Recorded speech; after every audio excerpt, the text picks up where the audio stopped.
Hello, ladies and gentlemen. This is me, it's Clayton. So, my mother and my sisters decided to take me over to the theater to see Alice Through the Looking Glass, so I figured I'd review it. Now, despite a mixed critical reception from the last film, it made a lot of money, so I expected a sequel to come around that would adapt the second book of the Alice in Wonderland series, Through the Looking Glass. I just didn't expect it to come 6 years later. So, was all that time and money worth it? Of course not. So, this film's story follows Alice as she goes through the looking glass to once again go to Underland. Yes, it's called that, and I hate the name too, but let's move on. Where she finds the Mad Hatter, played once again by Johnny Depp, in a state of distress because he needs to find his family again. So, since Alice believes the Hatter's family to be dead, she ends up going to Time himself, played by Sacha Baron Cohen, to retrieve a chronosphere that allows her to travel through time. So she tries to save the Hatter's parents to get him out of his emotional funk, but while doing so she creates a paradox in time that Time and the Red Queen, played by Helena Bonham Carter, plan to stop. Well, Time plans to stop, not really the Red Queen. But instead of the story being creative enough to fit into the Alice in Wonderland universe, it's a weakness because not only does it not adapt the book at all, but it's all over the place, and it almost feels like the director and the writers have no idea what to do half the time. So they have to... half the time I was thinking, is this supposed to be an origin story for all these characters? Is this supposed to be a time travel plot? Is this supposed to be like the book? It never stays consistent. So it's almost impossible for me to get engaged. Not only that, but the acting in the film is just god-awful. I forgot the actress who played Alice, but she was bad in the first movie, and she's bad here. Johnny Depp as the Mad Hatter seems completely disinterested, where at least I had a couple of laughs in the first movie. This one, I barely even cracked a smile when I saw him. Helena Bonham Carter's Red Queen is irritating and obnoxious, especially when you see the reason for why she's the way she is.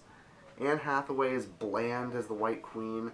Most of the other side characters are pointless.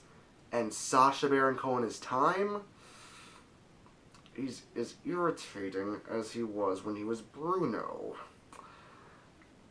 I know some people find him funny, but I just can't stand the guy.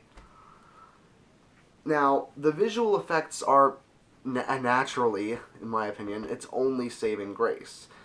The visual effects do capture the creativity and the nonsense of the original novel, but that's the problem. It looks the part, but it isn't the part.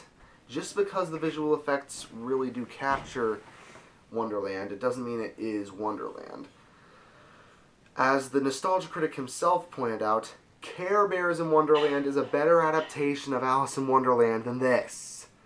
I know, yeah, you're forcing me to say something nice about Care Bears in Wonderland. I feel so dirty. But it's true. At least that film, as bad as it was, felt like a Wonderland story. This feels like a bad Back to the Future ripoff. It doesn't have to make sense, it just has to have a lot of pretty visuals so the little kids who bought into the first film will like this one.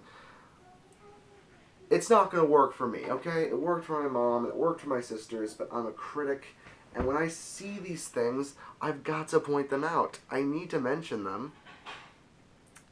The writing is also atrocious, as the characters are just about as inconsistent as they were in the first movie. They barely... they barely feel like they're literary characters, and the bits of the film in the beginning and the end that are in England in the 1800s, they're as bland, generic, and forgettable as they were in the first movie. In fact, probably even more so, because at least in the first movie I thought they were going somewhere with those, but turns out they're not. Of course they're not. So, yeah, I really did not like this movie. I'm sorry to say. But before I close out this review, I just want to point out one thing. I don't think that these people who were involved in the film are horrible people for making it. I just think it was a lazily made sequel, just like a lot of sequels are. Johnny Depp, I wish him the best of luck. Anne Hathaway, I wish her the best of luck, as well as Helena Bonham Carter. And I'm sure the next Tim Burton film about the peculiar children will probably be pretty good, so he can wipe this film off his resume and people can once again proclaim that he was the visionary mind that we all remember him to be, so you can calm down.